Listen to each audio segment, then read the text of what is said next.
I'm Tom. And we are VIMTV, Velocities in Music, the best kept secret in music reviews.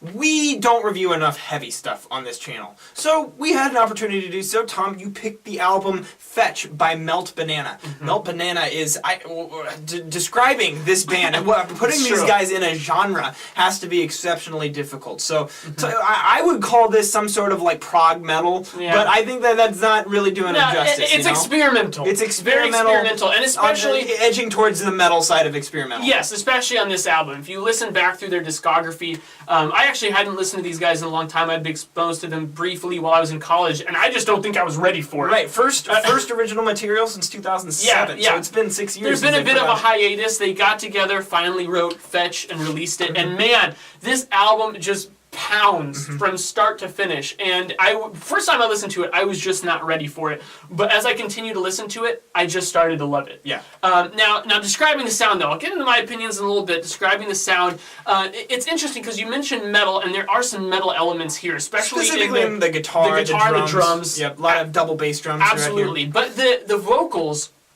are so shrill and high-pitched. You have the female vocalist, and that brings a completely different element to it. It brings a little bit more of a pop element, but you can't call this pop either. No, and I think what I like about it is it gives what would normally be a sound that's been done many times before, a very distinct original signature. I mean, to me, I've kind of, like the vocalist who's a female, she has it's a very high voice, it's unique, it has like a distinct, colorful personality to it. But to me, it kind of sounds like Elmo from Sesame Street on crack.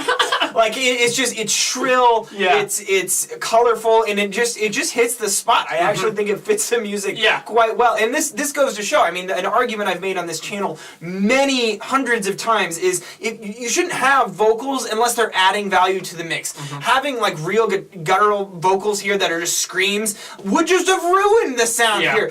All the cool stuff that's going on in the guitars, then the bass and the drums, they would just completely cover that up. And so this actually accents it. Exactly, and they produced it accordingly because the instrumentals are so thick and so spastic that they needed that shrill vocals to kind of occupy the high end and just act like a laser beam on top of the mix. And it works so well that way. The way I would describe this sound is, I mean, in very simplified terms, is if you took Deerhoof and the Mars Volta and jammed them together and then just injected them with speed. Yeah, absolutely. And that's a great segue into the styles that you hear influencing Fetch.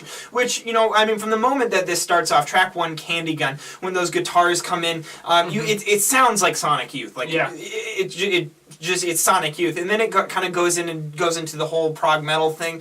You hear a lot of like thrash almost. Kind of reminds me of the Offspring from time to time. Yeah. And then my favorite track on here, and Tom, sounds like your favorite track too. Track 6, My Missing Link, clearly sounds like At the Drive-In. Yeah. And so I mean, if you have those kind of forces influencing the music of kind of a experimental metal band, I think that experimental. That's what it is. Experimental. This is experimental. I like it. Take out the end. Copyright. Patent that crap there. I don't think you patent that. Well, I don't care. I think it's a copyright. I'm just talking. Maybe trademark. Well, you know what? We're looking this up later, okay? Anyway, it's still, though, I think this album has its lighter moments where you're able to breathe a little bit, particularly like the last track, Zero. That's about as poppy as this gets, and that's where I kind of bring in that like Deerhoof comparison, because it's a little more sweet, and it's a little more indie, just kind of pop rock sounding, but it still fits somehow with all of the absolute batshit craziness that happens. And I think the reason why it fits is because it provides an ample summary of what you've heard up to that point in a simplified form, and it just the way it delivers it to you is a palatable way to take away your experience of this album. This isn't a huge album. I mean, I think it's just over 30 minutes long. It's not a long listen at all. It's 12 tracks, but several of these tracks are just a hair over a minute long. More serving as kind of transitional tracks. Specifically, you have a lot of guitar just resonance, I would say, just guitar lines being played over and over again. Almost kind of reminds me of My Bloody Valentine from time to time.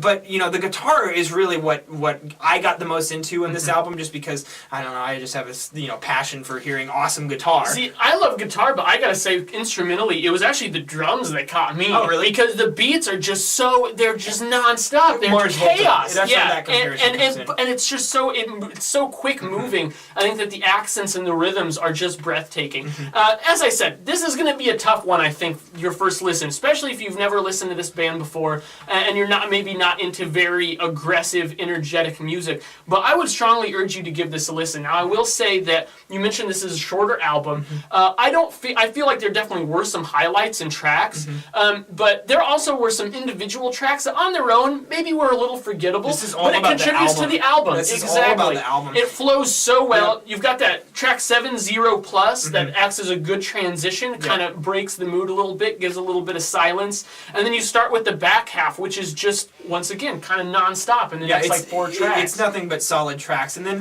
the nice part is I think the middle of the album, 2 of my favorite tracks were Infection Defective and then My Missing Link. And then you also had Schemes of the Tales.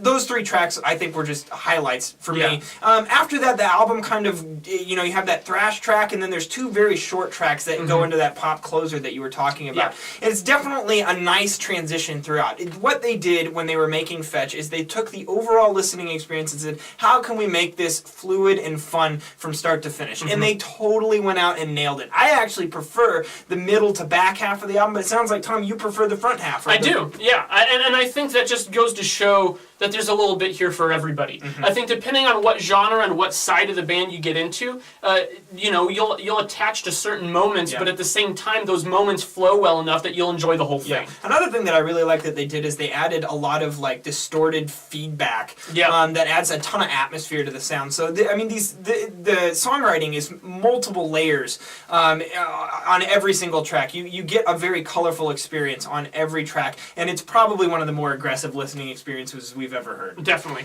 What are you going to give this one, Tom? I'm giving it an 81. A little bit of a wiener here. All right. A little bit of a wiener. I'm going to go 80. All right. 81 from Velocities and Music.